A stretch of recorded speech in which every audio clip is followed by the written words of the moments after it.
welcome to Out and About USA in Boston. I'm Niamh Hayes. Coming up on the show, I hit the streets for the 120th Boston Marathon. I meet the deserving recipients of the Irish Immigrant Hero of New England Awards, and I find out what life is like for modern-day Vikings. But first, countless Irish people have carved out hugely successful lives for themselves here in the US, and Brian O'Donovan from County Cork is one of those. Every Saturday he brings a little piece of Ireland into the homes of Bostonians with his radio show, A Celtic Sojourn. I go along to WGBH to meet Brian and to hear how he has made Boston his home.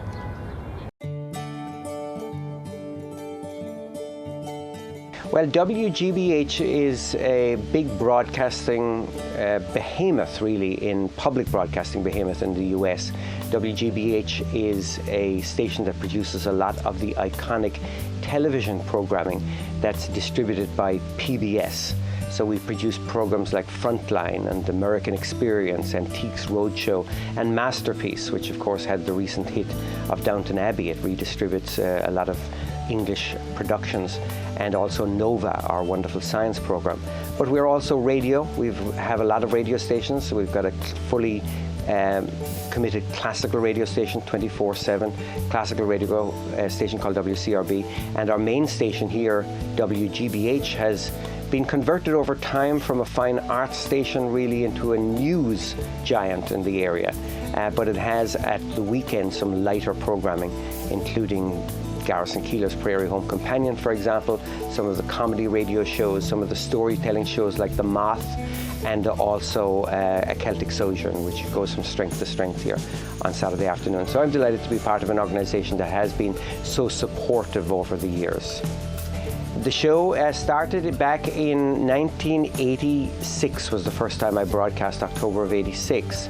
And I came up with the name A Celtic Sojourn just out of my head, basically. The idea of it being a very relaxed presentation for traditional and contemporary music. I was very much personally into traditional music growing up in Ireland, especially in my late teenage years or mid-teenage years. Before that, Irish traditional music somewhat repulsed me. I found it very plain and staid and associated with a lot of the things in Ireland at that stage. It was associated very much with republicanism, with the Irish language, and particularly with Catholicism back in those days. I'm talking about the 50s and 60s. I think the Chieftains changed a lot of that, and then subsequently groups like Sweeney's Men and Planxty and the Bothy Band got younger people into the music and made me realize what a treasure trove it was. So since that period, I'd really been immersing myself in traditional Irish music and song. And when it came time to set up a career, I was delighted that GBH called me after the ERS experience and said, would you like to do a weekly program? At that time, I was actually working in professional sports. Through my work at Emerson College, I had gotten involved in producing concerts. To make a very long story short, I had gotten some consulting work with Stadium of the New England Patriots, NFL football team. They hired me as well right out of college to be their event coordinator. Eventually I became the general manager of that stadium and worked for the Patriots as vice president for many, many years up to the building of the new stadium. But even during that period of time, up to 2001, while I was immersed in sports, we also founded soccer here back in 1996 after hosting the World Cup in 1994, including some games with Ireland, by the way. Very, very exciting time for me. But during that whole time, I was broadcasting weekly this program on WGBH. So much so that people used to say, there's a guy with your name that's on radio, or vice versa. They'd say to me, we love your radio program. There's a guy that we know that runs the stadium for the Patriots. And I would just let them think that. I've always believed that music generally, across the board, and my tastes are extraordinarily broad in music, classical, rock, jazz, blues, and traditional folk forms of the music. I have always believed that they are best experienced and enjoyed live. And so I've taken this program and its content and really made a concerted effort to bring it to live audiences in various sized clubs, starting with the Burn Back Room, which is a pub in Davis Square owned by two musicians from Ireland, Tommy McCarthy and Louise Costello. And we present a lot of traditional music there in this beautiful little space in the back room. all the ways to our Christmas Celtic Sojourn series of concerts, which is a good old-fashioned variety show, singing and dancing and poetry and sing-alongs, and that now plays in 14 different venues around New England and attracts about 14,000 people each year. And of course the St. Patrick's Day Celtic Sojourn, which this year has expanded to 5 shows, also playing around New England. And it's a real privilege for me to be able to assemble the talent that's out there, which is stunning to begin with. That's really what drives it, is the abilities and the chops and the inventiveness of the young musicians who are out there, blending now very much in with the older established musicians that make it easy to put together these shows. I love Ireland, and I've had the privilege of living in Boston, which is close to Ireland, and it has allowed me to go back and forth very, very regularly. So I go to Ireland probably 4, 5, sometimes 6 times a year. So in that way, I don't miss it. I enjoy what America has to offer me, and I love going back to Ireland. I've got family there. I love nothing better than going back to Ireland. But I often, when I'm there, say I'm really looking forward to going home, and to me, Boston is now my home.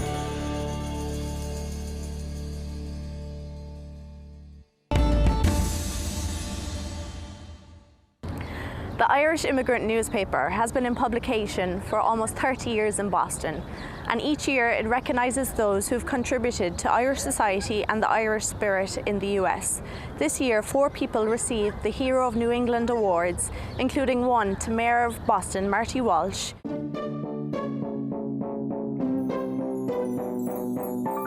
Irish Immigrant is the voice of the Irish in Boston, and every year we hold an event honouring and celebrating the Irish in the city, which has a great Irish history. But we usually try and focus on people who've done something exceptional. And if you take some of the honorees tonight, like the mayor went through drug addiction, he went through a bout of cancer, and he became the mayor of an incredible American city. And he's still a young man, and he's got a great career ahead of him. And then we have the lawyer who took care of the dreadful case of injustice against the Irish nanny, Aisling McCarthy. And then we have other people who similarly have done great things for the Irish, but also done so in very tough circumstances. So I think it's an example of Irish grit and determination, and we like to say well done to them once a year. Irish Immigrant was actually started by Conall Gallagher, who's still the publisher, and about 20 years ago.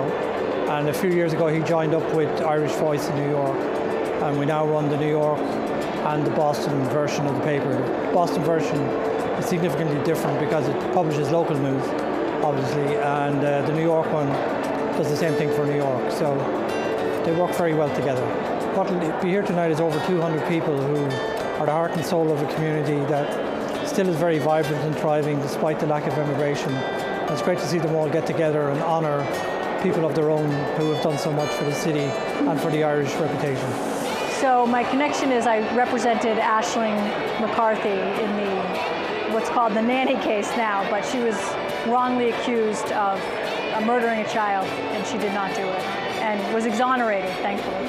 I went to her hometown and met her family and extended family and neighbors, and they had a big welcome home party for her, and it was great. Everybody was so appreciative and crying and so thoughtful, and it was really heartwarming. Everywhere I turned, people were thanking me, and it meant a lot. I'm humbled by this because you don't feel like a hero. I felt like I sort of did the right thing, and I knew that Aisling was innocent, and once you get a hold of something like this with such a wonderful person, I couldn't let it go, and I didn't. She was, again, wrongly charged, and thankfully not wrongly convicted. So. Club came about actually close to a decade ago. A bunch of combat military fellows were on their way over to war, and saw a game at Shannon Airport, and they thought, wow, that's incredible. And as they were on their way back, they decided, you know what, we need to do something to stick together. And so they chose the warrior sport of hurling as no better choice.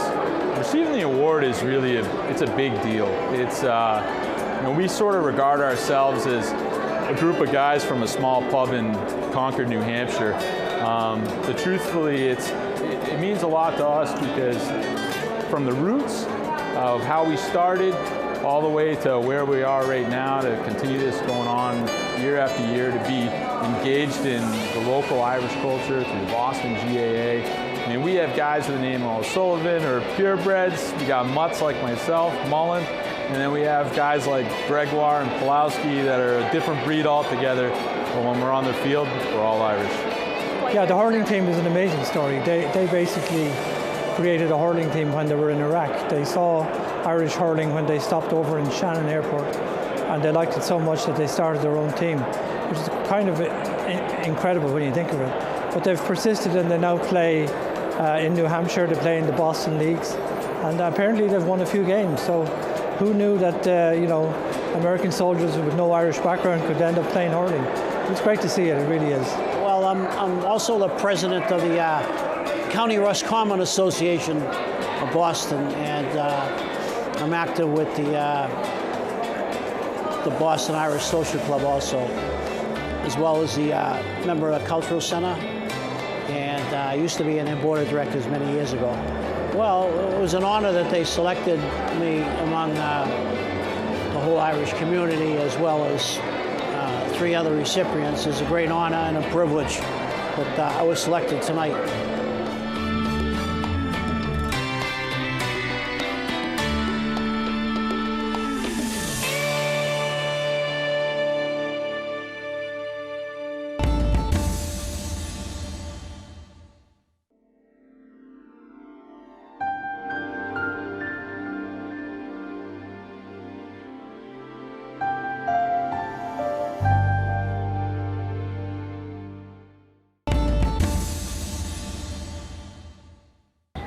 Have you ever wondered what life as a Viking was like? Well, a group of enthusiasts in Boston get together each week to live life like a Viking, making crafts, training for battles, and celebrating their brotherhood with a feast. An international training event organised by the Viking Irish group in Boston has brought together Vikings from across the US, Canada, and Europe, some of whom are actually full-time Vikings.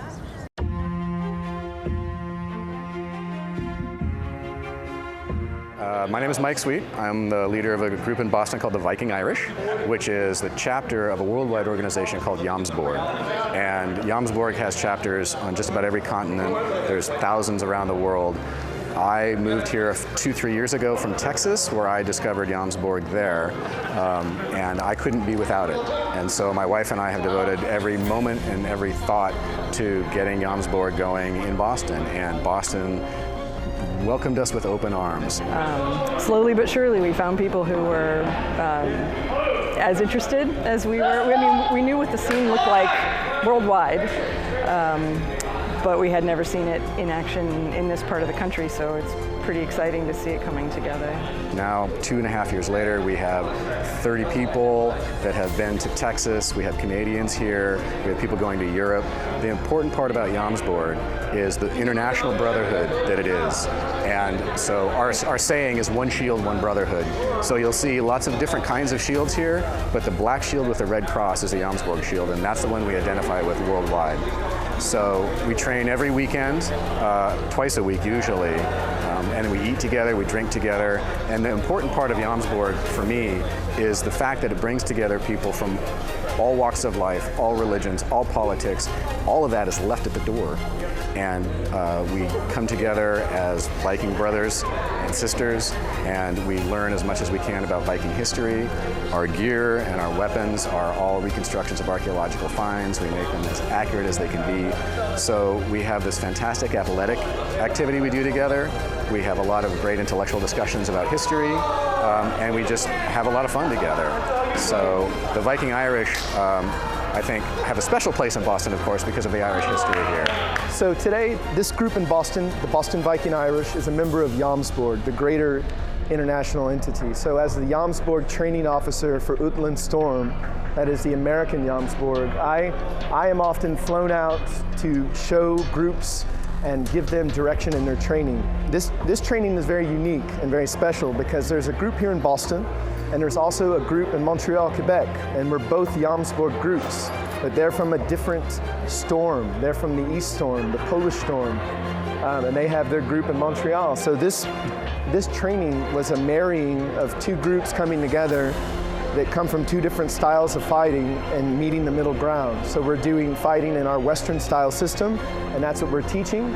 And we're getting everybody, we're mixing the teams. Instead of just having you fight with your own group, we're mixing it up so people are getting to know each other better. So that's the main point. So we're exposing them to our Western style, and then later on in the day, the Canadians will lead a seminar on Eastern style fighting. So it's like, almost like, you know, exchange between two groups. There's 5 main weapons that we fight with in our fighting system. None of them are sharp. They are all accurately weighted weapons. So, for example, this is a sword. This is a reconstruction of a Norwegian langsax. And it had a sort of iconic shape of being rounded in the front. Most of them slope down a little bit. And the reason why it's called a langsax is because it was a long version of the sayax, which is kind of the Viking dagger. First of all, you can hold the spear like this. It's really a good grip, so you can control it. Then you can pull like this to make some tail. Or when you want to fight over the shoulders and all the sides here, you can work with your hands under, and you're able to make some really, really easy hits on the shoulders. Like this, you have a more solid grip to push aside the shields and make your way to the limbs of the enemy. There's a couple different kinds of activities that we do. We have the fighters, which is what you're seeing today. And then in Jomsborg, there's anyone else who does anything related to Viking history is called the hearth or the household, right? And those groups, those folks do wood carving, blacksmithing, boat building, cooking, dyeing, weaving, leather working, all of the crafts of the Viking Age that made the culture what it was. So what we do is every week we have a training on Saturday afternoons where the fighters train lots of different weapons, several different fighting systems actually. You're just seeing one fighting system here today. And the hearth gets together and works on whatever projects that they have. It's a strong spirit in Jomsborg is that you can't hold on to knowledge, you have to give it away. And so we're constantly figuring things out and sharing them with each other, and that makes it a really rich conversation. So we train for several hours on Saturdays, then we eat and drink together every week, and then we train in the midweek too, smaller, come and go. But when you do that every week with these people, you have these incredibly outrageous experiences, you laugh a lot together, you drink a lot together, you get really, really close, and it becomes a family. My role is mostly coordinating the hearth activities, and I have a handful of crafts that I love to do myself, and one of them is making these beads. And I also do embroidery and natural dyeing with plants. And mead making, we make mead at home sometimes. So I'm especially interested in the daily experience, but also how Vikings, like in the deep winter, right, they're all kind of locked together in the longhouse trying to avoid the elements, and they would spend a lot of time making things beautiful, like carving boxes that had a function but also became very beautiful. So that's one of the things that I love. I am primarily a seamstress. I've been sewing for about actually 21 years now, doing the math, with doing pieces such as what I'm wearing today.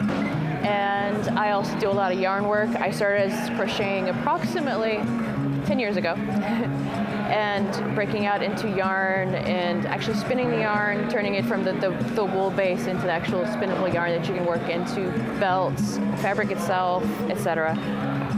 Also expanding into, we do a lot of woodworking, there's leather working, and I'm also, a couple others for that matter, are also starting to work with things like amber and stone to make pendant work, the rune sets that they worked with that the Vikings actually used as part of both games and entertainment, and a little bit of a love for casting.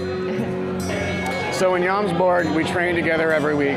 And what's important about the training is not only the skills that we develop together and the knowledge that we share, but afterwards we feast together. And this is a special feasting because this is an international training event. And so we have actually bought out part of a bar in Boston and had them cook an entire pig. And we're all enjoying that right now. The importance of feasting is, of course, the breaking of bread, which is a cultural tradition universally, And what that does is it creates an experience where people are brought together and are nourished together, and that creates a situation where folks can tell stories and share jokes and become more of themselves than they might otherwise be in a more kind of formal situation. So it's really important, actually. The feasting is as important for us as the training in Yams Board. Feast's a big part, yeah. Typically, depending on where we go, it's different sort of foods, you know. I mean, here we got, for instance, we got Italian pizza today. We got some Arabic pita and hummus. We got the pig. So yeah, feasting's a big part of it. And this is what it's all about, you know, like this is how people used to get on 1,000 years ago, 2,000, 3,000 years ago. You know, the whole village would come together at various parts of the year, celebrate spring equinox, winter equinox, summer equinox, and we'd feast. You know, people would bring the fruits of their labor and everybody would indulge and share stories, and I think it's important. You know, since we're having these two groups come together, after the fighting in the Viking culture, it's always after the fight, you come together and you have a feast. It's the same way in Europe. We will fight all day and we'll be very competitive. And then at the end of the day, we keep our nice clothes on and then we toast the training together. And then we're brothers and we just take it in and enjoy the moment. So it's very important to have the feasting and the camaraderie after the fighting, just to keep that flame of brotherhood bright, you know?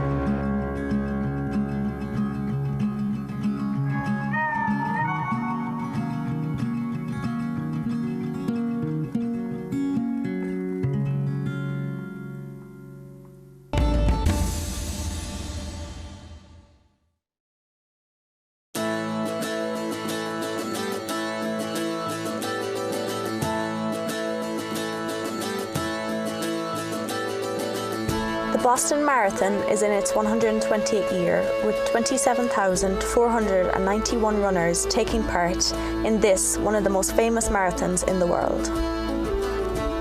There are 6 categories this year: Men's Open, Women's Open, Men's Masters, Women's Masters, Men's Wheelchair and Women's Wheelchair.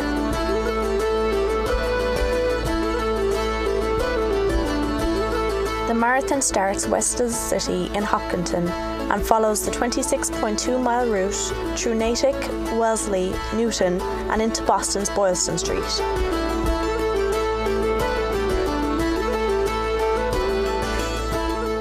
Of course, Boylston Street marks the spot where the 2013 Boston bombings went off, but that won't deter the hundreds of thousands of people who are lining the streets here today, who are coming together with the message, Boston Strong.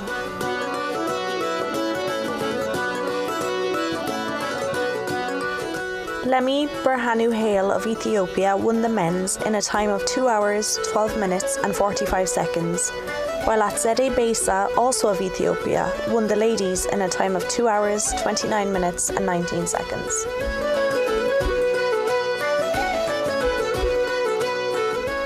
It is amazing to see the strength in the people here, not just the runners, but the spectators as well, after the tragedy in 2013, turning a horrific event into a message of unity, resilience and courage.